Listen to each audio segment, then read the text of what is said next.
Hello and welcome to the Roundtable Part 2. Just 4 of us at the moment because rehearsals are going on for the CDL, but we thought we'd get this done before we went into the matches to give you a little bit of an idea of what to expect. 6 more teams to talk about, of course, joined here by Chance, Lando and Ton. And let's get straight into it then. Let's talk about a team I want to talk about, the Las Vegas Legion. We're going straight in with an interesting team, one of the least successful franchises in recent years. And that's a little bit of an understatement. Who wants to kind of kick me off on how they feel about last year's team? Well, I mean, last year's great.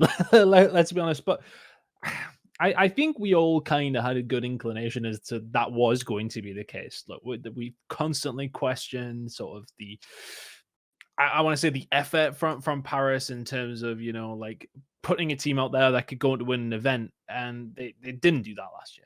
At any stage, really.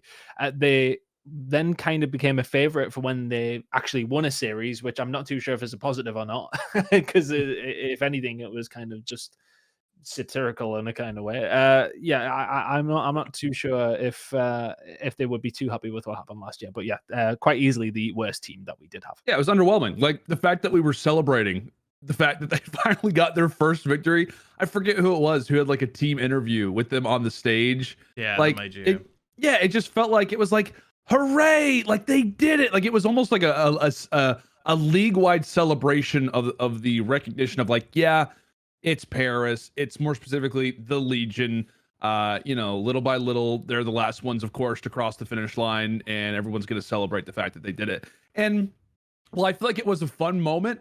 I almost feel like it was slightly degrading for the players looking back at it, because it was like we all were kind of having a laugh at the same time of like recognizing the fact that, yeah, you guys are the last ones to get a W. Let's get everybody on the stage, talk to them, see how they feel. Like, I don't know. I agree with Tana. It was really not the way that you'd want your your third season technically, but your back-to-back seasons to go bottom of the barrel, no question about it. Just the definition of forgettable, I would say. I don't know if I say forgettable. I think there are severe issues within that team. I even would go as far to say is that team is kind of reminds me like the old Seattle team way back when they kind of gave up.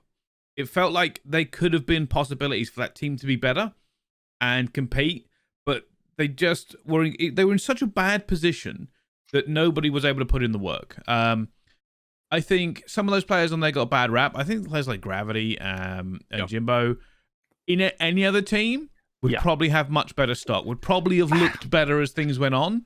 Like kind of going into a bad situation. They've gone into a bad situation, and then people wondering why they're playing bad. So here's the thing. I know for a fact there were entire maps last year where certain players on that team didn't even talk. Just didn't even talk. Like, that's how bad it is. Like, you go into map 2, they don't talk to each other. Like, you're just playing for KD. Kind of ridiculous. Like, how do you expect the team to work in a league this competitive when you've got players basically throwing tantrums like children? It just doesn't work. And, well, I mean, a lot of people would obviously presume who that is, and then I mean, look, I know there would have been some frustration last year, not trying to allude to anybody in particular, but like Temp was very outspoken about his position in the team, and how he performed was kind of their highlight, of course. But then some people were asking, oh, is he just playing for himself? Is he just playing for a spot next year? Like, yada yada yada. Well, it works because I mean, he's still in that roster, of course. But yeah, it just overall, I think there's very little to say about it other than it was poor.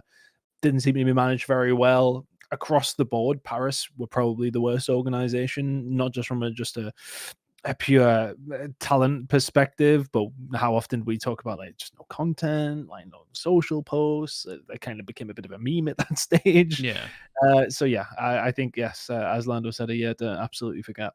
I think so. Charles, anything you want to weigh in on the Paris Legion, now the Vegas Legion? For the old team, no. I mean, they were like 2-23 in the year, so there's no reason to care about them. You are correct in pointing out, obviously, that like there's a bunch of players that got put in a very bad situation, and like now are in a point where they're just going to get overlooked. So I think that's the important takeaway of your players like Gravity, your players like Jimbo, who like had moments or like even have reputations in a sense from challengers where like they are solid players, but just put in the I mean, quite literally the worst situation possible in an unwinnable move. So I think that's the only thing worth commenting on there. For the upcoming Legion team, though, I mean, I think generically there's going to be excitement around it because they're going to be so much better than they were last year, like almost by default.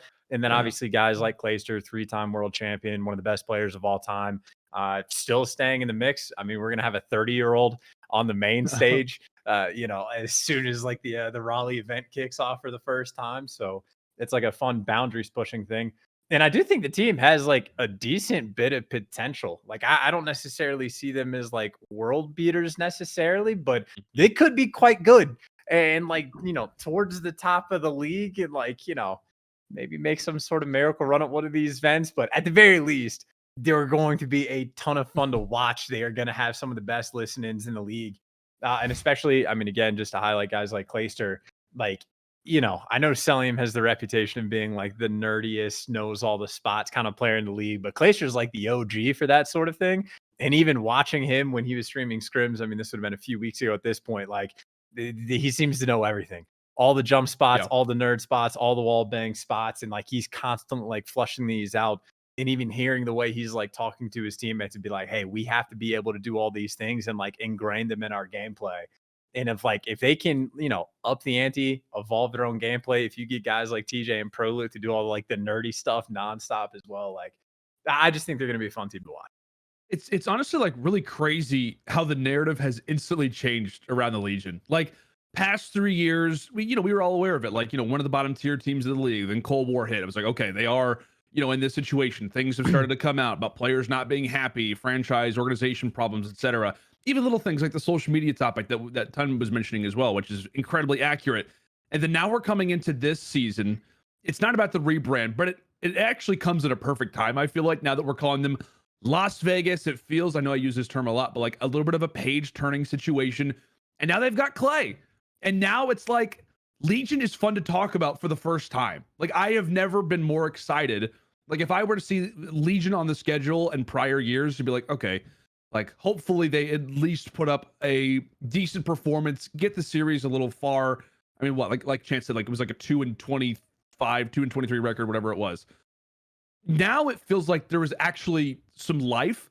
And the one thing that I really like most about this Las Vegas Legion roster is exactly the same thing what Chance was talking about. Like it feels like there's motivation. It feels like there's life. They were, streaming their scrimmages, I think longer than anybody else. I wonder if there is an underlying element of like, if they are slightly overhyped because of that reason. I think everyone wants the Legion to do well.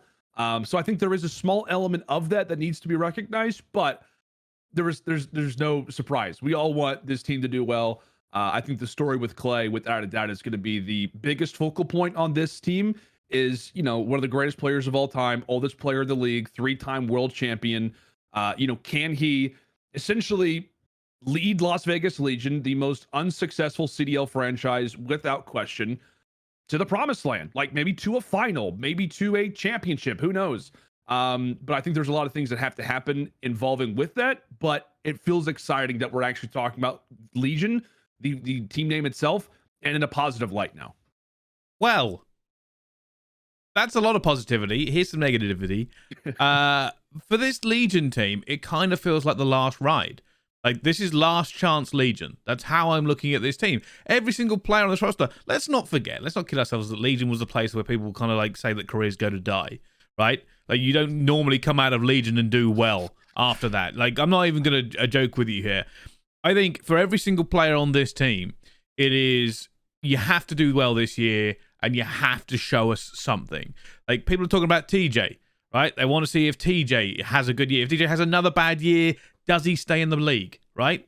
That's the question. Clayster, obviously, almost could have retired last year after coming off from New York. Could have happened, right? Oh, yeah. He's coming back. He's going to have to show his veterancy of putting them in the place and getting them to a position where it's actually winnable, right? And that's what... Sorry, I thought you were done. And just to further cement on that Clayster side of things, like, he had a terrible year last year. So a lot of people will sort of say, like, Clayster is a good pickup by the Legion. Yes, absolutely is. But, I mean, how many potential places does Clayster have to go at the same time? But in that route, he is also then landing himself on a team that really does not look too bad. So it's kind of worked out in his favor that he might have that team who he kind of needs to boost himself back up again. There's a couple of different kind of stories of that last chance in a certain way. TJ's been underperforming for years. Clayster had a really bad last year and then has maybe just had this chance. Temp has kind of always been the promise, but has not quite been there. But and then on the other hand, you got somebody in Pro Loot last year who had his shot, looked pretty good, and Legion went, right, yeah, we'll give him a shot. So immediately I feel like this roster overall is looking better for Legion, but some of them have kind of fallen into that bracket of players that Legion would look for as well. I will say, go ahead, Bryce. Go ahead. So I want to finish my point about the last chances because every single player I think in here is the pressure is ridiculous. Getting dropped from this roster if they need to make a change is going to be painful for any of them. I'm looking at Temp. Temp's one of the only players that actually has gone like season to season with the Legion, right? Yep. And that's because he had a good KD last year and he looked pretty good. But I'm going to be honest with you, this for me is probably his biggest proving time. He now has the building blocks around him to form a good team that needs to make a run. He hasn't been able to show us that, you know, he can be part of that winning structure to go forward and be a serious, consistent force in the league, right? If he doesn't do it again, if he doesn't perform within that framework, then there's a serious issue because he has shown raw talent. He has shown the ability to get kills on the map. But has he shown the ability to be in a team that can challenge for championships every single event? And I think that's his biggest stumbling block because if he can't do it with these players around him, then is he ever going to do it? And this is also a team that I think too, I don't know if everybody else would agree on this. I feel like it's maybe more of a common point, but I think that if we are going to say, oh yeah, Las Vegas Legion, they could be a, above average, like maybe even around the 8, if not higher. I know in the coaching power rankings, they were listed at 5, which I've got them that high. I've got them that high. I've seen them play. They are good. I think we could all agree though that like the start of the season is their time. Like not just because of roster changes, not just because of all this stuff, but I feel like one of the biggest advantages that this team is going to have, at least off the start of the game, is how much can they play? Mm-hmm. How much can they grind? I feel like the fuel of the exact thing that we're talking about is that, hey, all these guys, Last Chance Legion, all of this stuff is intertwining in the fact that this first major has to be solid. It at least needs to be good. I know they have a tough schedule given, teams on paper, who really knows how everybody's going to perform. At least on paper, they have a tough schedule. But I do think that this opening major very well could make or break the culture, the love around this team. I mean, we know we've seen Clay get frustrated in the past. I mean, if we start to see come match time, players begin to struggle. Players aren't calming. Again, I think there's a lot of worries on the SMG line when it comes down to this team. Pro Loot and Tej, like, can they be consistent? Can they look good on a regular basis? If you're facing off against top teams in the league, if Clay and Temp are having an off series with the M4s, can those guys on the Vaznevs or whatever, pick up the pace a little bit. And so I think it kind of gets back to this overarching talking point of like, this is a team that we all recognize on paper is not filled with the most talent, obviously, but their biggest advantage is how much they can play earlier on in the game. How many things can they learn ahead of other teams? Have they grinded more than other rosters? That could be the way that they find more success. And so I feel like earlier on, it has to be a huge emphasis on going all out, playing as well as you can, taking every advantage that you have, because again, I feel like as the season progresses, it's only going to get more difficult for this team. All right, let's talk about potential then. Let's talk about let's go to the future. How does this team perform here? By the way, I've been watching a few scrims from theirs, and I actually have them pretty high. By the way, TJ looks good from what I've seen at the moment. He looks very, very good on this game. So I think top 6. I think this team, that's where I'm going to baseline them. If they underperform that, it will be an underperform in my mind. It is a very competitive league, but I expect them to mix it up mid-table this year. Yeah. In and around there for me, I think, we talked about it in the previous half of the episode, is that the sense that there is a lot of these teams who could beat anyone on any given day at a certain stage, you would think. I would say there's 6 or 7 teams that are arguably potentially better than them, but it's difficult. I think they're kind of going to be on the cusp of that top 6. I would have them top 8 on my side of things, to be honest with you. But it's really easy to say that just based on scrims, which we obviously have seen quite a few of.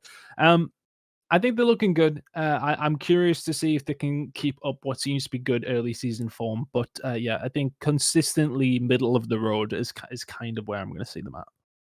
Yeah, I feel Okay. like major placement wise, like if we're talking about like major one, like what is their ending result? I feel like this team should be happy with the top 6 finish. That's what Yep. I would say is that what they should be happy with. Obviously, anything above that, amazing. Anything below that, you're like, okay, you know. And as I said, the biggest emphasis on this major one is the fact that I feel like now is their time to shine. If there will be at any point throughout the season. But again, they do have a very difficult schedule. Like they go against in the qualifiers, Thieves, and they face off against the Mutineers, which again looks like they're a W that at least it should be theirs. Then they have FaZe, and then they have Rocker. And it's like if you have Rocker high, these could be 3. I mean, FaZe and Thieves, I think, are regarded as like number 1, number 2, Yeah. at least around S tier, if not high A tier. And then you have Minnesota Rocker, who are this unknown entity. Some of us really like them, some of us just like them. But that's the worrisome part about this Vegas roster. If you slip up versus Florida, you very well could be 0-4 and in a much worse spot when it comes down to how things shape up at Major One. Chance, any last word on the Legion? I just look at it more of like in terms of the entire league. Like there's going to be 2, maybe 3 teams that are like sitting towards the top. There's going to be 1, maybe 2 like stinker teams expecting towards the bottom. Everyone else to be middle of the pack. I think Legion will just be sort of in the middle of the pack with the potential to make a breakaway and have like a really strong event. Maybe see a grand finals. Like who knows how brackets could work out, but also the potential to, again, as Lando's pointing out, if they have a very tough schedule, they start off, 1-3, 0-4, and they just get daggered in groups like straight away. Like they're just in that middle ground where I see the potential at the height. I see the potential for like a collapse to set in. And it's Call of Duty. It's up What to do we the think players is more on their likely, though? Like, really quick, I'm not trying to make us talk longer than we need to. What do we think is more likely that happens? I think I Clay think wins it's- champs. I think I'm for me, putting it it's out more there. of like a schedule thing of like who Yeah. they actually get lined up against. But I lean more positive on the Legion than I do negative for sure. I'm much more positive on the Legion this year. Let's go from the Legion then. Let's move over to Seattle Surge. An incredible kind of year for them last year. Finding Pred certainly paid off. He kind of made his huge impact on the league most of the way through, to the point where he's one of the hot prospects coming into this year. Seattle didn't have a great start though. We didn't know whether or not they would ascend as high as they did. But when they did, towards the end of the season, what was that? They were the top 3 team. Like they were basically in that bracket of we are guaranteed top 3.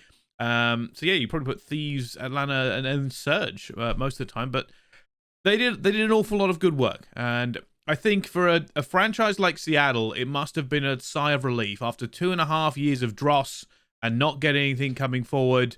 Eventually, it upticked. Yeah, and I think if you are Seattle, that management team, and sorry, I kind of go into next year, but also talking about last year, you do not want to repeat of what happened last year, which was promise at kickoff, but then just seemingly got caught up very, very quickly. You know what potential this roster has now as well. Some people would argue that this game, well, does it suit maybe Lamar a little bit more? You would potentially think. Is this squad going to look strong from the off? That's what they'll want, because they know they have the potential. They know they have that cohesion together. They know what they've got in Pred. Are they going to get the same thing again this year as what they got in Vanguard from him? They would like to think so. It's a high expectation year for them. I feel a little bit more now. That's the thing. The pressure is now going to be on. They put this roster together last year, started great. They were like, right, yeah, here we go. This is it.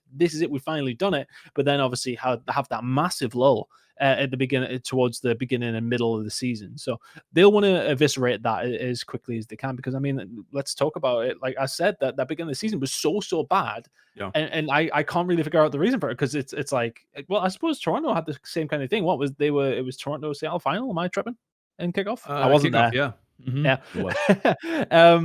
And then those two teams didn't really do anything until the later end of the season. So that's something that they've got to figure out if it does happen now. But they will be making sure, I believe, that isn't going to happen this time around. They should be in amongst it. But yeah, bad start to the season last year.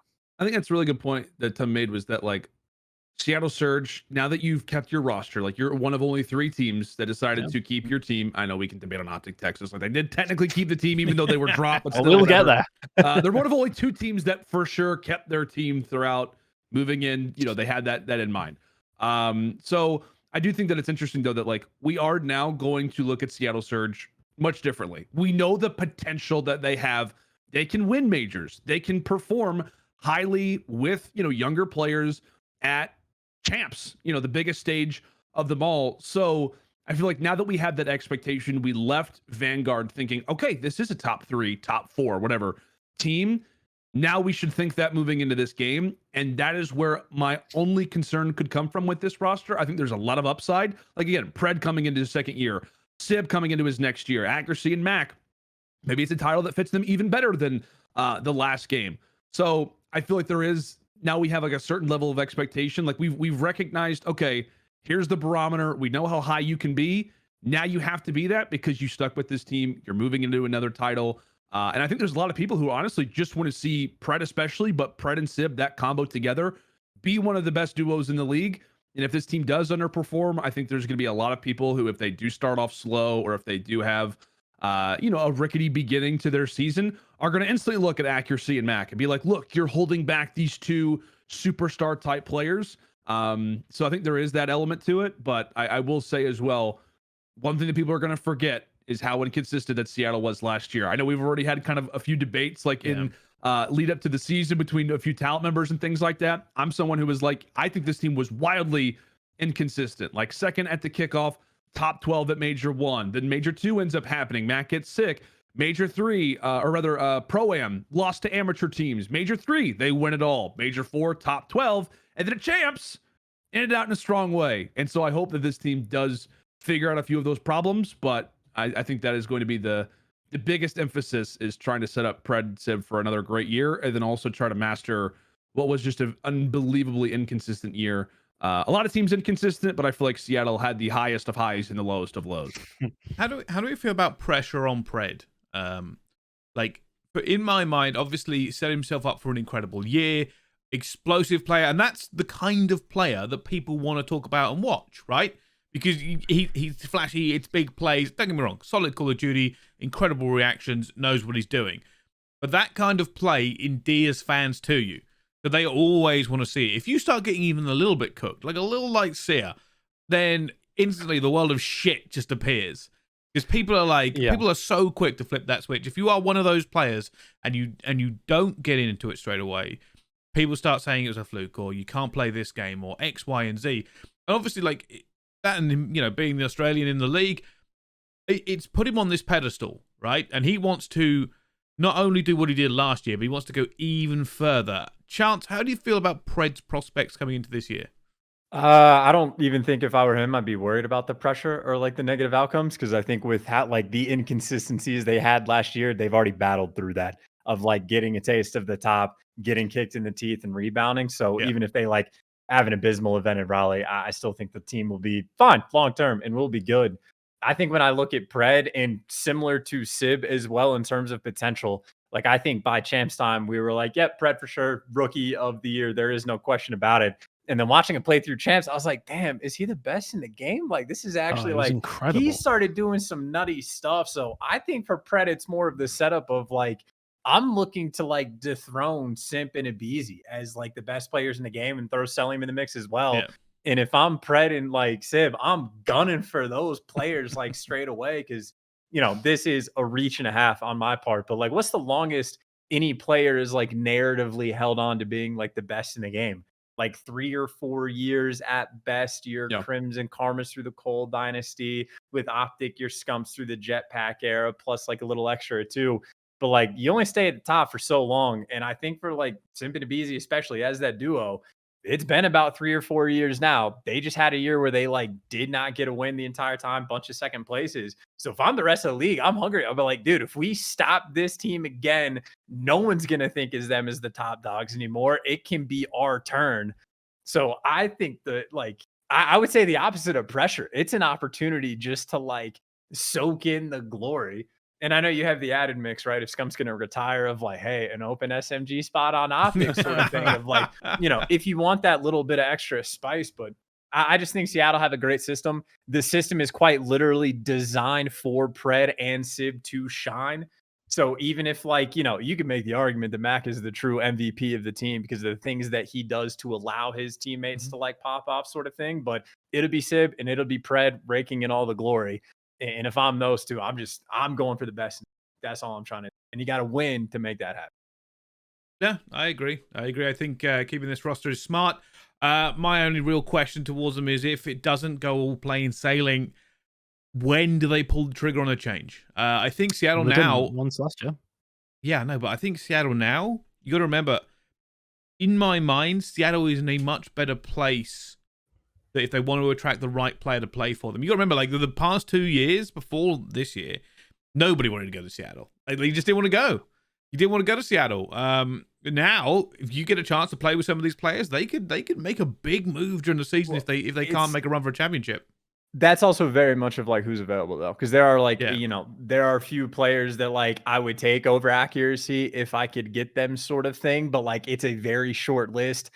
Maybe even for Mac, you can make the same argument. Like, dude, it's one of those things. Like, if Simper Celium is available, and like, yo, you can get them for the minimum. Like, of course, you're going to be taking that pick. But I don't think there's a realistic possibility of like Seattle ever making a change that'll be a guaranteed upgrade at all. Because the players that would be the upgrade. I mean, who would you like?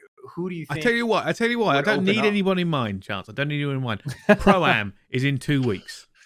Oh. I think the Pro-Am is now it's at this time of the year with this format.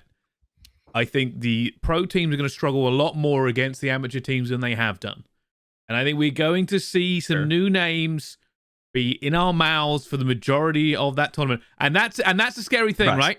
After the Pro-Am, Bryce, I guarantee it, Chance.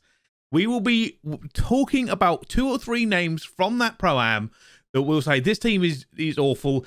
Get this player in. It's going to happen. Bryce, different position. That's fine. That could happen for the teams at the bottom. Seattle's not going to be that team. That's great. Seattle's not going to be that team. Like there are going to be players that we're going to throw a target on their back or be like, yo, Mohawk has won like 2 of the last 3 challengers, champs, or whatever it's been, of like, why is that dude on the league? But like, not to replace accuracy and not to replace Mac. Like Seattle is not going to be impacted by the Pro-Am.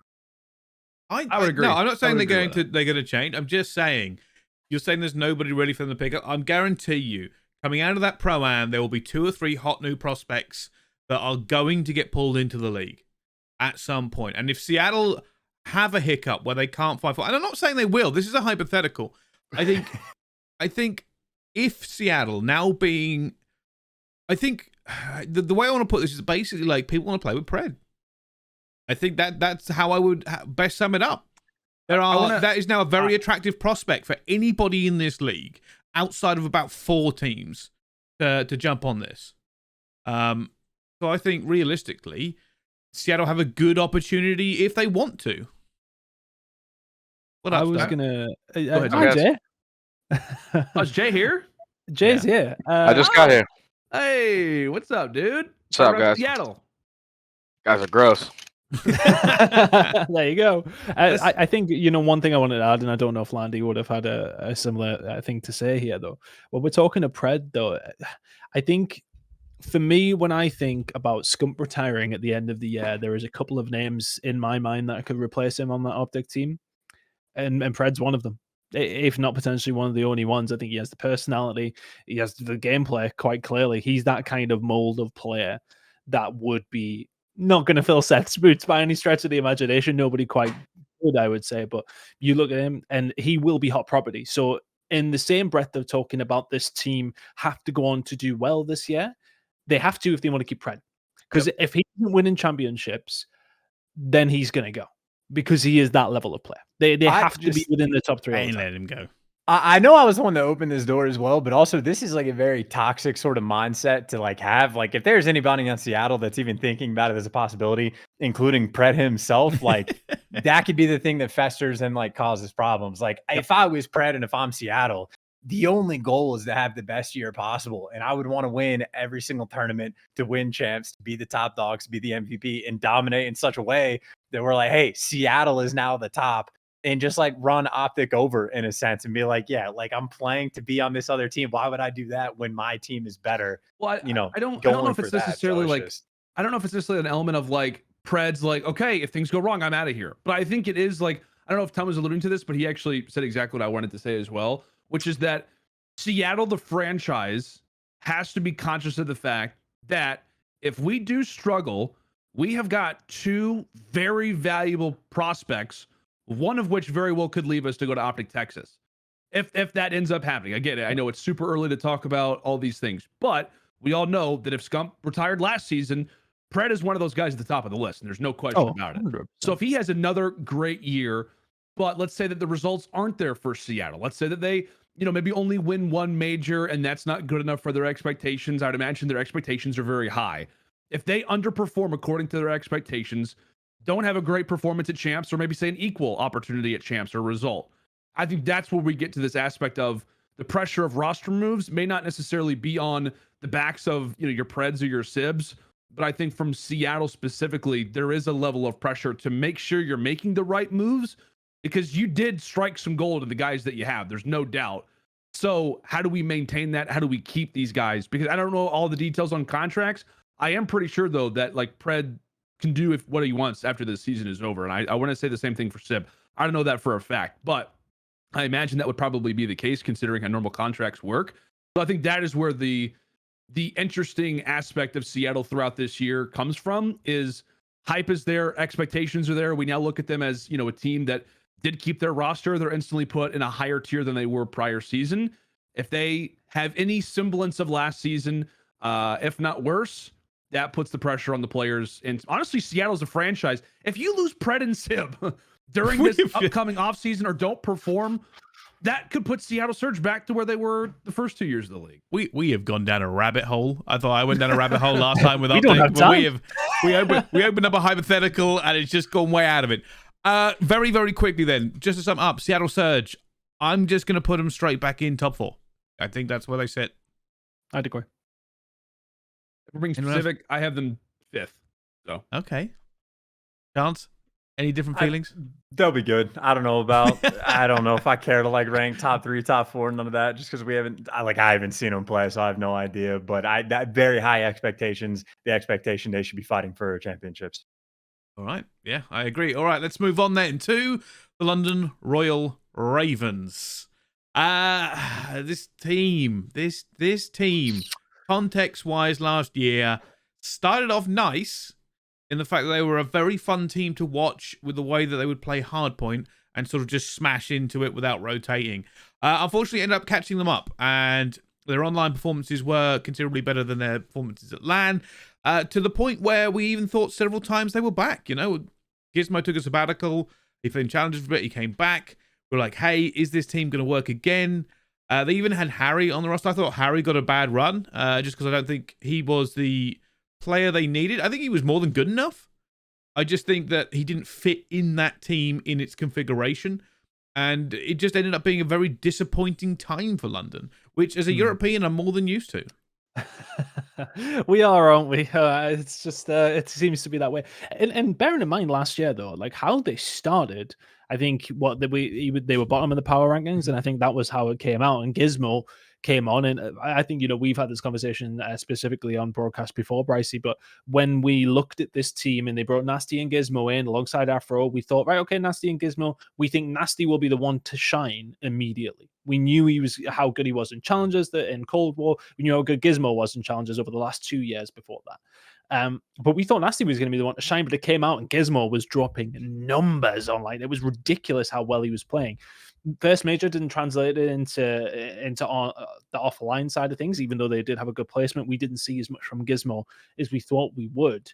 But it was such a bizarre year. I know it seems to be a lot going on in the background again, which needs to be rectified because it's every single year. Some of it their fault and some of it not. It just always seems to be some sort of issue going on with London, which doesn't seem to help things. But the core of the roster last year, we were happy with it. It looked like a good team after that initial worry about them. But I wonder if that worry is here once again. It has to be said. Like, if you think about it, going back to London again last season, they were supposed to be the EU version of Seattle. Like, they were identical, right? You have the veteran AR, 0, in terms of accuracy, perfect parallel. You had Mac, who was, a few-year player, know the talent that he has. You can say the same thing about Afro, stellar, ending whenever he was added to Cold War. I don't know if there's an exact parallel there, but similar. And then you have rookie players that are coming in with high expectations. Coming into the year, we didn't know what Pred was going to do. Like, it was like, okay, cool, this guy's been dominating in APAC for the past few years. Awesome. In terms of like results sake, like you're bringing in EU's finest from challengers. Like they had 3 of the best EU challenger players who were young for the past few years. Adding that together is the exact same makeup potentially that Seattle had, and it was totally different. Like it was totally different. London had the great start. And again, I still have no idea what ended up happening with the Royal Ravens roster throughout the year. I think we all have our speculation, our ideas, maybe whatever it may be. Regardless, it felt like another controversial year for the Ravens where I don't know. It just feels like they're trying. It's like they're continually falling out of the race where it was this whole Toronto versus London thing. You know, is Toronto going to finally step into this position where they are the more dominant of the EU rosters? And now it's not even like a debate anymore, and it's sad. Well, Because, I mean, I had to interrupt you there, but there is no more EU rosters, dude. yeah, that's true. No, I mean in terms of like last year. Like Wait. they fell My out of bad. that. I'm eating food right now, but I just heard some straight cap. I could have swore London was giving Toronto that work last year. How many times Trey lost the band on the land? I think just saying in general, overall, I could have sworn that they were whooping them when they played them, but that's just me. I'll go back to Ian. My bad. No, but like you have to keep in mind, like the Royal Ravens, the aura around them is gone. Like it's gone. There's like that's the way that I looked at the Royal Ravens last year. Like I had high expectations. I thought they were going to be a similar roster to Seattle, and they didn't have that. And there were moments, right, where there was greatness. Like start of the season, what was like Major 4 qualifiers when Gizmo came back, they finished 4-1. It was like, okay, here we go. And then now I guess a lot of my feelings of saying that the aura around them is gone, I guess kind of leads into the roster they have now. But nonetheless, I just feel like I was very high on London, very much as I was about Seattle, young groups, and you saw one team rise, win a championship. Again, I talked about Seattle inconsistent, but we can all agree last year was solid from Surge. There's no doubt about it. They kept the team for God's sake. And on the other end for Ravens is pretty chaotic. Yeah. The best thing about London is it felt like a European team because they would build up our expectations and then get to an event and just throw them in the bin, which is basically how European teams have historically worked. But here's the thing. Disappointing year. Nobody really knew who was going to stay on this roster as we come in screaming into the present. They've made some changes, and these changes haven't gone over that well with the community. They're not 100% convinced that this has been the way to go. What do we think about the new non-European roster that they've put together?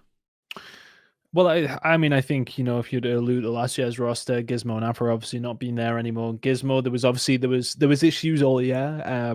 We're not 100 on what that was. We wouldn't like to speculate, but there was definitely issues all throughout with whatever was going on. He's obviously down the challengers now, playing well with the Elevate roster, who are looking good. So he'll be looking for a rebuttal there. But then the other side of things, Afro got picked up, which wasn't a surprise. Afro was probably the more consistent shining light, maybe not so much on LAN, notoriously. But at the same time, you know, he had those moments.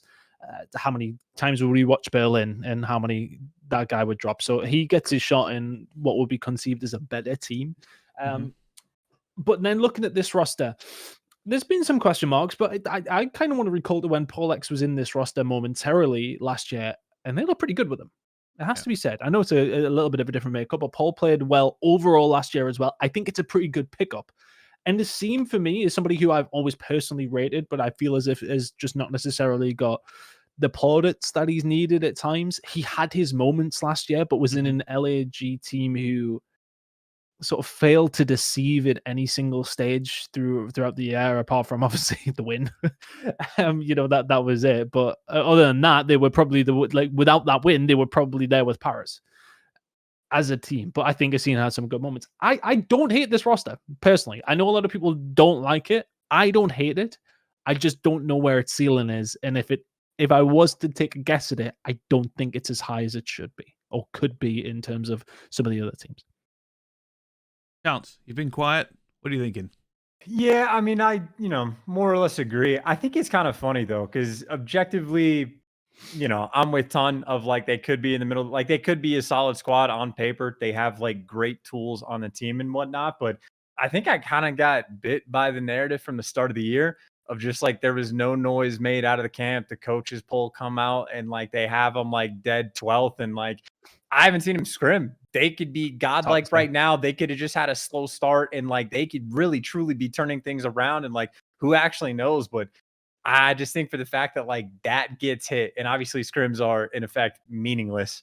like it's completely irrelevant. But I don't know, just the narrative of them being towards the bottom. Like, I think they have to like give me a reason to like truly care. So I mean, it'd be fun to see him watch. I think Asim has been like consistently gets dropped by whatever team. Like after Minnesota year one, he then goes to New York and then like starts getting these top 3, top 2 like placements in tournaments, and it's like, hey, by the way, Minnesota, you dropped this.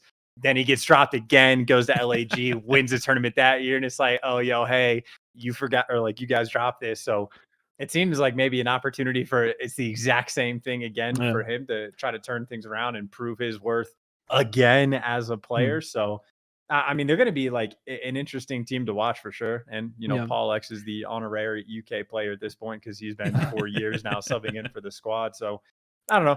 I see the potential, but they are a team that just narratively, like, they got to give me a reason to care. I think it's just a small tidbit before we jumped in is that I personally heard, and I think Bryce was there at the same time, that London have been getting better in scrims, at least anyway. That's what we have heard. If you start at 12th, only one way to go. Yeah, I mean, there is only one way to go from 12th. Interesting, we talked a little bit about subbing there because a player has made their way back to the sub bench on the Ravens. Scraps is interesting. And I think he's one of the most interesting aspects of the Ravens this year for me. Because we knew he was a fan favorite before he was gone, because he was London, then Paris, then out. Didn't really see him competing in challenges that much. He says he's back. It's a brand new attitude. We all know the rumors that kind of surrounded his departure from London and that maybe the work ethic wasn't there. On that note, there is a scrap story I've been waiting to tell for about 8 years. So I'm going to tell it now. We've got 35 minutes, Brycey. Yeah, it's not a long story. It's not a long story. So way back when Scraps was an amateur, like an AM player, like the first time I really saw him at an event was a qualifier in Cologne. And he was one of the big hyped up players, right? He was hyping up him coming into it as well as the rest of his teammates, but it was mostly him they were looking at. That's where the start of the Scrap story kind of started.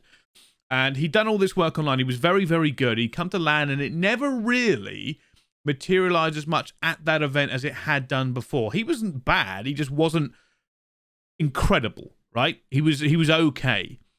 So I believe during the commentary for that one, I made some comments along those lines. I said, hey, he's not really shown it at an event yet. This player has obviously been very, very well online in the qualifiers and everything else. We just need to see him bring it to LAN. Now, when you do that, by the way, some players can act like absolute children and have a good cry on Twitter and call you out and do everything else. That's happened more than once in my career. Very, very fragile egos. Not actually what happened with Scraps, and this is what endeared me to him. So he's hit me in the DMs and say, hey, I've heard your comments on my playing at this event. He goes, you know what? You're right on the money. I haven't brought everything I need to a LAN event yet, and I haven't performed as well as I have done online. I'm going to prove it now. I am going to make sure that I am absolutely burning at these events and just doing it justice, right? It was the most healthiest attitude that I have probably ever seen from a player in my entire time of doing this. Didn't have a go at me that he wasn't getting the praise. Didn't, go on for a little Twitter rant or call me names behind my back or anything in this scene. He DM'd me and we spoke and he said, yeah, you know what? I can do better and I will do better. And I'm like, that's the Scraps I want to see, right? Ignore that shit that happened first year in London. I want to see that Scraps back in the league. And I'm hoping that he gets a shot to see whether or not he still has that fire. I think it's a great point. I do. Scraps has always been one of my favorite players, legitimately, to watch in the league. I've never had the chance to talk to him or to meet him. I think that's a great story. And I don't know, like, it's just a matter of, I think that if we are talking about Scraps in a way, I mean, it's weird because it's like, I don't know if there is a chance where we do see this team make a roster change early and like Scraps is the initial option. And then now we have like this narrative of like what could happen with the Ravens. So there is that element to it. I think at the end of the day, at least for me, like I think that the whole Scrap situation is interesting. I think it's intriguing. The fact that he's now back, he now has this possible opportunity. And to be real with you, like where I have Ravens right now in the rankings, it wouldn't be surprising to me whatsoever if like within the first few months of the league, they do make a change, and then we're bringing up the story that Bryce has mentioned. So I don't know. Just in general, Ravens to me, I think really the one thing that I am excited about is honestly possibility of scraps. Like maybe there's a few teams like that though, isn't there? yeah, Where it's like the and then maybe subs are this there in aspect the of the team lower playing end. better. Yeah, Maybe playing 100%. better than we think. I think there's an element to that as well. And I did see Paul X, by the way, tweet out the fact that like, you know, what are these coaching power rankings? Like we gotta re-roll this type deal. So I think this team's gonna come out with the fire. I think this team is without question motivated. I think they have the pieces to really come together as a core unit, and maybe right around the fact that they're all, you know, considered to be the worst team in the league or one of the worst teams in the league. I think there's an element to it. I do worry. Again, we've had this conversation with so many teams. I'd love to rank this team higher. I'd love to rank this team a little bit above. And then you look at all the other rosters, the talent that exists, and it's like, I don't know if I can do that. Like, I don't know if I can afford to list them above 9-10 other teams in the league right now.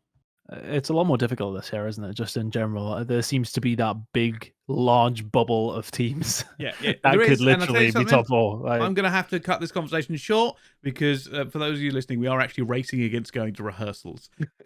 So we are going to move on to our next team. I believe we need to talk about LAG, the Los Angeles Guerrillas, who always going to disappoint me, but not changing their logo to an actual gorilla because that would be brilliant. They've never done it, and they will do it at some point. But this team, where to begin? They were my dark horse throughout the year until they won a championship, and then they stopped being my dark horse because they fell to bits. I thought this team, by the way, had incredible potential. They started off, they were okay towards the bottom, and they were slowly getting better. It was like they were getting incrementally better event to event. Then they won the championship, gunless that out, Spark came in, MVP, then they fell off a cliff, and then they started playing hot potato with their players, never really regained it. Outside of that major win, they never really did anything. That's it though, isn't it? Isn't that the most Vanguardium Leviosa thing that ever happened when it comes down to that LAG win chance? Sorry. Yeah, 100%. I mean, to me, this is just the team with the most to prove, right? Arcides is on the best team for the past 3 years. He gets dropped. So now everybody's going to be looking at him of like, were you actually that good to be deserving on the team? Or like, were you getting carried the entire time? Obviously, in my opinion, he's clearly that good. I think even the player poll came out, and for this game, like, I think he got ranked at like 9th for the player base like rankings, but still narratively, people are going to be ready to dump all over him. Same thing with Spart. Everybody just calling him a one trick with the Volk. Same thing with Hook. People are going to be calling him wash and be like, hey, we know you're world champion like 3 years ago, but since then, like, what have you really done? Obviously winning a tournament in the mix, but like people are just going to be jumping all over him. And even for Neptune, a lot to prove. And I mean, he had all the turmoil at the start of the year on the New York Subliners roster. Yep. And all of that just like, I don't know, weirdness and strangeness that team put out. But I think what Neptune was saying, like in the middle of last year of just like, I'm going to get back on the grind. I'm putting my head down and working my way through challengers to, I think, a decent amount of success. Now he's back on a starting team, but still has that to prove. So I think like all 4 players, like this is the team with, I don't know, all of the chips on all of the shoulders type deal. And I think it is going to be, you know, like outside of Optic, maybe almost, or maybe FaZe, maybe outside of like 2 or 3 teams, this will be one of the teams with the most pressure on the team, on every single player. And I think that is the pressure either makes diamonds or will absolutely break this team, and the roster changes are going to get kicked in the mix. But yeah, same thing with almost every other team. Haven't seen them play. Kind of think it'll be like a middle of the pack situation where like if they play well, end up in the top 4 conversation. If they start getting smoked, end up in the bottom 4. But who the hell knows? Yeah, I'm like, when it comes into pressure, we all realize why the pressure exists, right? Obviously, because it's Arcides coming over to this team. He's looking to have it's this idea of the fact that Atlanta FaZe are the team that they are. He's the odd man out, and now he's basically competing against his old team in terms of that. At the same time, there's also a huge amount of pressure on the other 3 players that by almost everybody in the community expected, okay, Arcides going to LAG? Who else are they going to add, right? Are they going to add Attach? Is Cammy coming to this team? Like, who knows? Maybe some major marquee free agent is joining alongside Arcides. Nobody else? Like, that's it? Like, it's just Arcides with these other 3 players. Like, we almost doubted the fact that LAG was done with roster media before they should have been. And so I think that we're all a little surprised the fact that they decided to keep the 3 that they have. I will say that I didn't get a chance to watch Warpath, which is their documentary series. They just released episode 1 yesterday. I have been a really big fan of the moves that LAG have been making not behind the scenes, but like in the dark a little bit, like in terms of like additions that they've made, coaching staff wise, Marky B and Mayhem, they end up joining over here with like Ricky and whatnot. It feels like there's a really good vibe going in that direction. I also really like the things that I'm hearing out of the LAG camp, because I think that this team not only is, I think this LAG roster knows who they are. And that I think is the most important element. They recognize the fact of who they are, the expectations that they have for themselves, the pressure that does exist. And what I kept hearing in that documentary throughout it was, we're putting in the work, we're grinding, and that is the way that we're going to see success. We're going to see success through grinding and playing as early as we can. And I feel like from the documentary that I watched, from honestly, like they were playing Cold War as soon as the roster was announced. Like those guys were streaming, they were playing in wagers, etc. I feel like the Guerrillas, while they may not be the, darlings of the league or even a team that we're like, oh, look out for the Guerrillas, I do think that they are doing all the right things necessary to get this team to the highest level that they can be at. I think we could all, debate or figure out where that level could be. But I do like the things that I'm hearing about LAG from the management side of things. I keep saying this, and I'll end it with this. I feel like by the end of the season, if this is the same LAG roster or if there are additions made to it, I feel like the Guerrillas are on the right path. That's the way I will label it. Okay, I like that. I think for this current team in the Guerrillas, it's kind of a bit of pressure. You got to remember they got a new coach. Arcee's coming over. We spoke about Arcee's before, about he's coming into this roster now where he's been used to playing with, let's face it, some of the greatest players that are playing at the moment, right? It's going to be a bit of a change for him. He's going to go from basically being the favorites in every single game and most of the time walking away with those games to this is maybe a little bit of an uphill battle for some of these players. I think Spart's going to have a very good year. I am looking forward to seeing how Neptune adapts to this team, because obviously there was a lot of talk around Neptune when he's New York kind of thing, and then I saw him go into challenges and be great again.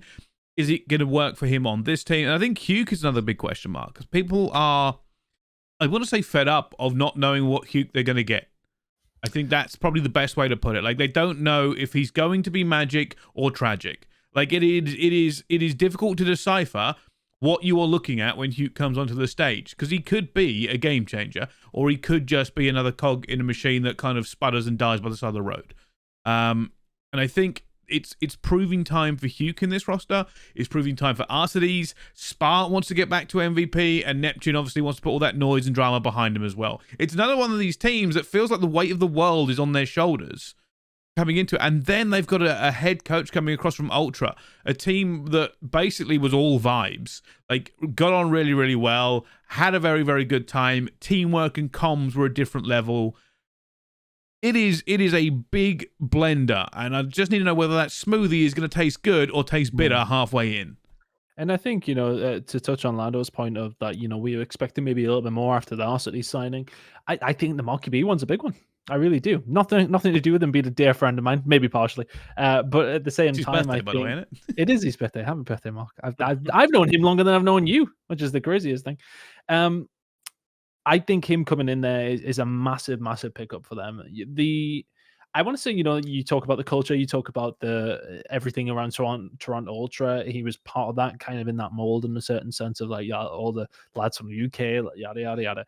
I think it's there's pressure on him as well, because I think he is sort of revered as a very, very good coach. He knows what he's talking about.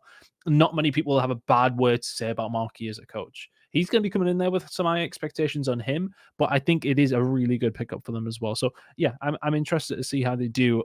Speaking of the one or two few, actually just even a few maps that we've seen from them in terms of scrims, they look pretty decent. In fairness, I want to say they look all right. So yeah, I'm very intrigued by this roster. I couldn't tell you where I put them, to be honest. I think it's very, very difficult. Obviously, it's difficult anyway, because we haven't seen any of these teams play on a competitive setting. But at the same time, I think this is one of the ones that's a little bit more harder to place. All right, Chance, I'm going to throw to you first. Final thoughts on the LAG team? Maybe final thoughts would just be like, it doesn't look like a roster to me that is going to be able to produce consistent success in terms of like, there's maybe one or two teams that I think could actually stay top four all year. Like even the world champs from last year had plenty of turmoil through the middle of the year, through the start. So I think this is a team that just needs to stay on top of the mental game, stay like the same thing with like the Neptune line of like stay on the grind and like keep your head in it, because it's not going to be an easy year. Okay, not an easy year. All right. Anybody got anything different to say before we hop, skip, and jump to the next one? Don't think so. No. All right. Let's move on then to last year's World Championships. Let's talk about the LA Thieves. Let's talk about this roster. Obviously sticking this year, but it started badly for the LA Thieves last year. It was not fun, where there was basically, even I memed it at one point. JCat the year before was just changing players for fun. This year, people were begging him to make a roster change. They got a role change at one point. That still wasn't working. And then eventually, I think the biggest thing for me was they always looked a little bit better at events than they did online. I think online gave us a really negative perception of them a lot of the time. When it came to events, they were some of the most fun games to cast because they would turn it around, they would put in the work, and then it clicked. And then they got the new coach Shane come in, and it clicked. This roster went from 0 to hero, and they looked next level. Lando, how did you feel? I'll be honest, dude. It's kind of crazy to think about it, because I almost, in some ways, forget like the amount of struggle that LA Thieves had a little bit last year, like just because of the recency, like kind of coming into this season, talking about how they are, one of the, at least from coaching polls and different things like that, even from scrimmages that I've watched, without question, one of the best looking teams. It is kind of crazy to like look back and be like, yeah, there was a time where we were talking about the LA Thieves, and it was a matter of, okay, it's not a matter of, is there going to be a roster change? It's just a matter of who's it going to be for. Like, everybody was being called upon to be dropped from this team. Octane, Kenny, Draza, Envoy, they all had their moments where it was a matter of, when is it going to be time? Is it going to be after this event? And then it felt like you said, LAN events were the things that they were holding on to most. And I think there was one qualifier where they either won 3-0 or lost 0-3 in every single series. Like, it was just a very weird mixed bag. And I will say that the biggest thing that I was excited about for the LA Thieves was that they held on. Like, they were willing to hold on to this group of 4 players who I think at times were probably, just trying to hold on, trying to keep themselves in the league. Everybody was being called upon to drop. I think that Kenny especially, the fact that Kenny was just literally berated by majority of the CDL, and then at the very end of the year, which I think is a little odd that we had him in this position, but listed as an MVP candidate, is wild to think about. But I think that we look back at the LA Thieves and commend them, not just for how they ended the season, the fact that I honestly think that they actually figured out how Vanguard should be played, but most importantly, because they were all willing to stick together. This is the only team that I don't think actually had a substitute ever step in. Like, they had perfect attendance, if you want to call it that. This team was ready to grind. They were ready to be there, and the results eventually came. And I'm actually curious if teams looking at LA Thieves from this prior season will try to replicate the same thing. Like, you know what? Maybe if things are going rough, we know we have a good roster. Maybe we just ride through the wave, hope that results change instead of just willy-nilly making roster changes. Yeah, I think consistency worked out. I still can't get over LA Thieves' story. It's probably one of the best ones I've seen in Call of Duty in quite some time. Like, the pressure they was under, it didn't break them. It didn't change. They didn't fall apart. Like, I'll give credit to Octane. If you remember the Seattle years, like, that entire team was like accused of giving up, if you remember. They could have given up. Thieves could have given up. Yeah. Right? Could have done. They didn't look like they were in danger of doing anything this year. Turned it around. Kenny back-to-back MVPs. That was up for some debate whether or not he should have won both of them, but, he did. Incredible.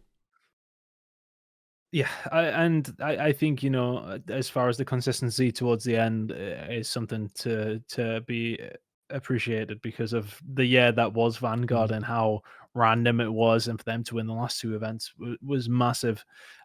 Again, I'll kind of continue on the coach theme for me. Shane coming in there, we already spoke about it. It is a huge change in the mentality. We had a little chat with him. We may well have been inebriated after champs and having a chat with him at the bar and stuff. But he said, we kind of just changed the attitude of how we look at each and every game, and it was just different mindsets across the board. And whatever he did, whatever he did, it bloody well worked, because these boys, and I just want to touch on what you said. Every time we were like, I feel like we were casting over them, Brycey. Crazy Yeah. games all the time. And it was just so entertaining to watch. They become one of the fan favorites just because of the games that were going on. Draws are in there just talking mad shit all the time. They've just got Yeah. like a nice little rounded out roster now. And the problem is now is, do you continue off where you left it? Or do you go back to what you were like at the beginning of the season? I think maybe the former is what we're going to get to see there. Yeah, I think for me, so I want to talk about Shane quickly. Because I've known him for a very long time. I thought at one point he was a terrible coach. Genuinely thought he was an awful coach, and it was based on a couple of things, stuff I had heard from his previous teams, stuff I had heard come out of it, and it's kind of like there's no real way to judge coaches, right? I love Shane to bits. There's no real way to judge coaches, so you have to kind of judge it on results and what you hear come out of the camps. It didn't sound overly positive, right? It just didn't. A lot of that wasn't overly positive. So when he came back into the league, happy for him, but nervous about what was going to happen. Now, here's why I mentioned that bit about Shane not looking like a great coach in previous years. The turnaround that he must have made for himself, the work he must have done on himself to come back into this league and take it as seriously as I've been told, to do the work that I have been told that he was putting in, to give that perspective and to actually help Thieves. Now, this is the thing that's kind of crazy. Players from that organization came out publicly and have talked about that Shane was a factor, and he was a factor for the way he approached things and their new way of looking at game. I'm not going to say he's the reason for their success, but I think he is a factor in helping them become the team that they were towards the end of the season. You know, call it vibes, call it positive thinking. What he did and the small changes he made, whether it was like JCat was too in the weeds or that they'd kind of lost themselves, you know, they couldn't see the wood for the trees. Something was wrong in Thieves, and just that fresh blood of Shane coming in, taking it seriously, and changing a few things helped them immeasurably. And I couldn't be happier to be proved wrong that this man has come in and done this amount of work where players are publicly praising him for what he did to help change their mindset. It is something that does not happen in this league very often. One of my questions is too is a matter of, like Ton mentioned, kind of in combination with what you both said, is depending on what Thieves' mentality is coming into this season, you know, it's the term of like, are they fat and happy, or are they coming into the season more motivated after winning a championship? Like, do they just taste success and are now really interested to try to make this title a continuation of Vanguard? Honestly, I think that Shane's role actually gets elevated coming into this season, depending on what that mentality is. Like, if they do see, you know, an early issue or whatever it may be, he could be somebody to help light the fire again. And that's something that we always constantly talk about. And I feel like the reason why we're so high on different teams like LAG, you know, not specifically for the players that they've brought in, but because of the coaching staff. And I hope that's something that we honestly begin to highlight more as time goes on, not to get off on a tangent in terms of coaches, because I know we need to talk about this team more, but it really is the front office, the players that you do have behind you. The reason why LA Thieves, like we said, were able to win that championship or win those back-to-back titles after all of the things that they had gone through wasn't just because as a pack they decided to stay together, but it was also because of the people that surrounded the franchise. And I feel like so often it's very easy to just look at players and say like, oh yeah, well, you know, this guy's vibe or this team's, you know, mentality. A lot of it is what the franchise, what the organization surrounds them with can make or break in those moments. And again, just another great little chapter in the LA Thieves story that I think, again, there'll be another primary discussion point on what LA Thieves that we do have to start off this year. If it is a team that picks up right from where they left off, or if it's a team that, you know, is, as we know in prior years, you've won the championship. You've done the one thing that you've wanted to do for your entire career. You've done it. Now what happens after that? Because a lot of players don't think about that. Like I guarantee LA Thieves in the middle of the season were not expecting that they were going to be, you know, a few months from now having rings going into MW2. Now with that new mentality, how do you play? Yeah, this is very true. And this kind of moves on to our last point. What do we think happens to Thieves this year? Confidence, ego, pressure, prestige. Like there is a lot weighing on them to keep running at that same speed. I think like the idea of what I was saying for Seattle of like if I'm those players, I'm looking to be like the number one best in the game. That's multiply that by 10 for LA Thieves. They have the opportunity of like if any given team, like any dynasty, has only been towards the top for 3 or maybe 4 years. If I'm LA Thieves, I'd look at the roster that I have and be like, we can flex. If it's a 3 AR meta, we're good. If it's a 3 SMG meta, we're good. Like we can do anything as a team. Every game mode, we can fight through it. So if I'm this team, I'm thinking long term of like, this is our opportunity to be that team for just years, to be the best players. And even for this game, I think it's kind of fun to think about like the engine and style that they're back on. Cause like MW 2019, that's when Octane was looking like just a god amongst not even men, like a god amongst boys. He was the get these guys some help. Envoy was fantastic at game. That was the first time we got like a true look at Drazik. He was filthy on this engine. The style of like S&D that we're going to have where like you're waiting for those dead silence moments to make the plays. Like that's going to be Envoy's bread and butter. Like I just think all four players down the line, the skill ceiling that they have is to the max.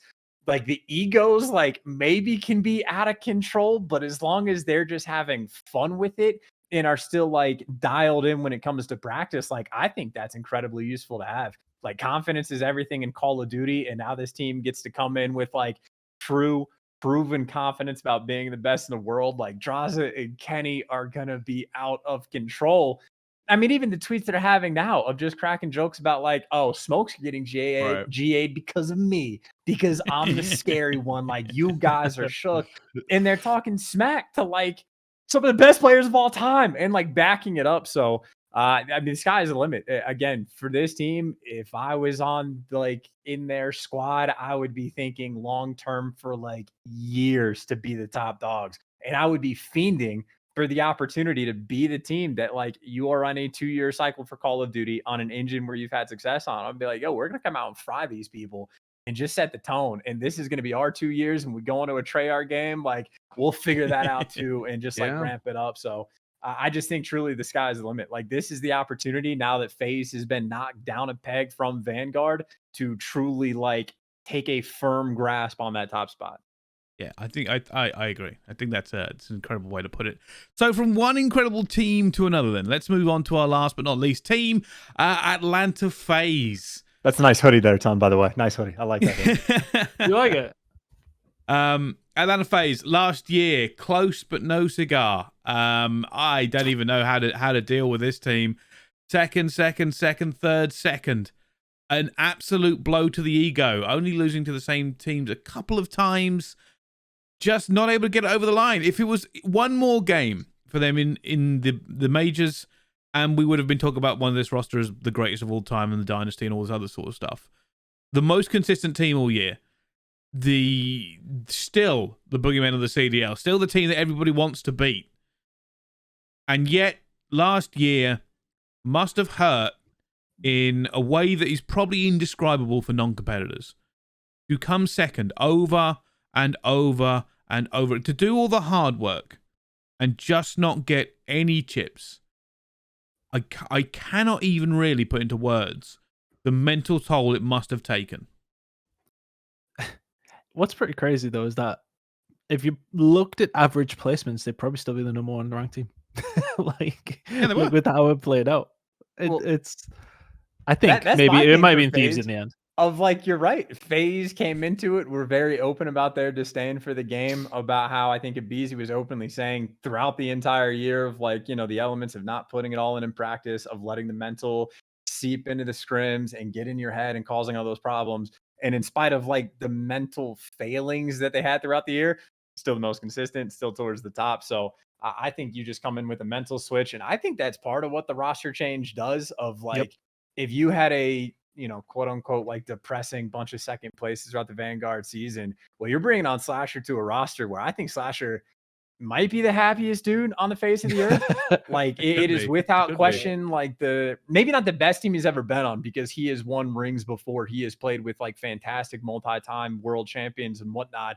But just in terms of like starting a year with like clear cut, highest skill ceiling players available, it's quite frankly as good as it gets. I think the dynamic they have in S&D of like Abizi being the first blood reaper with Slasher loving like the pick heavy style, you get options of what you want to do with Tupac as your coach. So I just think, you know, if when the mental is bad, they're still towards the stop and still the most consistent. This is just you know, the return. It is the shitty joke we always make of the snap the fingers and it's like reclaim that like top spot. So I think Is it these a shitty joke? fundamentals on point. Well, it's like overdone. Like after he wins the tournament last year of like I am inevitable. Like, you know, I'm tired of making it at this point. But it is valid of like, you know, right? Would the Tiny Terrors and Selling be like Infinity Stones or something like that from like a soccer point of view? Just But the little he's heads. also the player like fitting into their narrative because they're just trying to like just come back and be dominant and have like that Cold War type season. I think tweeted out. It's almost like Thanos is now teamed up with the Avengers. It's like what happens now at that point? Yeah. Is like if that ends up working out, like how does that think- combination work together? I think this team, like, it's difficult for me to like. I like Darcy's on that team. I was a big fan of Darcy's. Just hearing his trash talk backstage was one of the funniest things I've ever heard. The guy is weird with his trash talk, by the way. I can't even go into what he was saying to some of the players, but Atlanta FaZe, they were just such a weird team because every single time, like, oh yeah, here's Atlanta FaZe, they've returned. I can't remember which event it was. It was one of the first events. I think it was probably the second event or maybe the first. Like, they were having a bit of a rough time. They came in, and then like it was them and the other two teams on that day, and I think it was Ultra London. And Ultra London looked really good, so it must have been one of the first couple of events. And then they played Atlanta FaZe, and Atlanta FaZe made them both look like amateur teams on their way to the final. Just absolutely just whooped them and moved them to one side. And I was like, oh, right, there's Atlanta FaZe. And then they lose the final again. And that was kind of the story all year. It's like, well, you can guarantee, it's one of the stupid things with power rankings, right? Everybody kept putting Atlanta FaZe right up there, and then we get hate from the fans going, they haven't won though. And I'm like, that's not how power rankings work, you complete morons. Otherwise it'd just be a rankings of the last event. You absolute single-celled amoebic morons. Like, just idiots. Well, Not there's able. you know, okay, we're he's really definitely at the holding end of up. this, are we? Bryce is going Thank you off for the my rails, title, man. Bryce. I appreciate that. Like, just idiots that don't understand that just because a team hasn't won, we can't put them high. And like, the I same think thing you this get year. baited by trolls, bro. I think I as, hate, like I hate you get everybody baited this by year. My trolls. villain I arc is love starting these now. mentions. Bryce gets Good baited for Lord. everything. My God. Wow. Yeah, Just- everybody, dude, FaZe's fate is in their own hands. Everybody knows they're going to be absolutely disgusting. Everybody wait, knows really they're going to be quick, a threat in all three game modes. Jeremy Like, Stud has unmuted know. the What's mic. up, Jay, what are you thinking about FaZe this year? Number one, bro. Short and sweet, brother. Like you said, they literally added Thanos to the Avengers. This is literally chalk. Yeah, Dude, like I I feel think like for Atlanta, I know we're all trying to jump in. My bad. I feel like for Atlanta FaZe, one thing that I do want to mention about Slasher now with this team is that I feel like there is like a puzzle piece element to it because I listened to 2 documentaries last year between that, you know, both these teams did. For LAG, it was, you know what? Oftentimes it was like, okay, we can't figure out the problems, or we know the problems that we have. Slasher keeps identifying them, but we're just not doing it in game. Mhm. And for Atlanta FaZe, what I heard in the announcement video, which they announced that RSG was not going to be on the team, they had mistakes in game that they were not able to figure out when it came down to game time. So to me, it's like, now we could talk about Slasher for a variety of different reasons. You know, when the CDL originated, you know, Simp and Abizi thought they were playing with Slasher, all of these things. But from a actual in-game basis, I feel like Slasher is probably the best player possible to identify the number one problem that Atlanta FaZe had last season, according to them, which was mistakes in game. We know what they are. We just don't know how to translate that in the game. I think that Slasher is somebody who will be able to do that better than anybody else. So if Slasher can't do it, nobody can. But I feel like because of what he has constantly said, from what we know as a player that he is, he's not going to be complacent, right? He's had some of the worst years of his career in the past few seasons. The guy is without question hungry. I think he feels that pressure to perform considering the amount of talent that he has alongside of him. Like, considering where he has been with LA Thieves, dropped from LAT onto the Guerrillas, a shining moment, and then just chaos from there. I think given the moment, he is going to be doing everything in his power to make sure that things are good. making sure that this team is where they should be, and maybe removing any level of complacency. But I don't think there is going to be a level of complacency considering the last year that Atlanta FaZe had. I honestly feel like it's a perfect storm. I really do. The mixtures of the two together. I can't disagree. I think you're right. I think Slasher has to be careful not to be a scapegoat. Like, if Atlanta FaZe, it's always high standards. It's always been high. Since Simp has come into the league, it's always been high standards. Nothing but the best for this team. I think for a lot of people, obviously, between them, Thieves, Optic has got a lot of kind of focus behind them. They're all expected to be at the top, including Seattle Surge. Like, we probably put those top 4, and then we figure out where everybody else goes. That's what people are expecting. Anything less from Atlanta FaZe is a fail. And something they can't afford. Like, this team's too good. I know we've run out of time, but I'm going to go on record and say that I think it has the potential. If I'm going to go on a limb and say there's potential for Cold War level FaZe. Oof. I genuinely believe it. Oh, wow. I seen one scrim and I'm convinced. Okay, no, I think I saw the same scrim and they did body that team that we weren't talking about. That was disgusting. Shit. Was it versus a purple team? Good team. Yeah. Okay. It was against a purple team. It was against a purple team. All right, we are going to have to end it there. I know we've run through this second one very, very quickly. Everyone's schedule's getting really, really busy, but we hope to continue this for something for the majors and everything else going forward. Hopefully maybe in a little bit of better format. But this has been the Roundtable. Hopefully context and some insights into the teams we're going to see this year is now on your brain. But this has been us. This has been the Casters Roundtable. We've loved having you. We'll do this again sometime. See you later. See ya. Bye.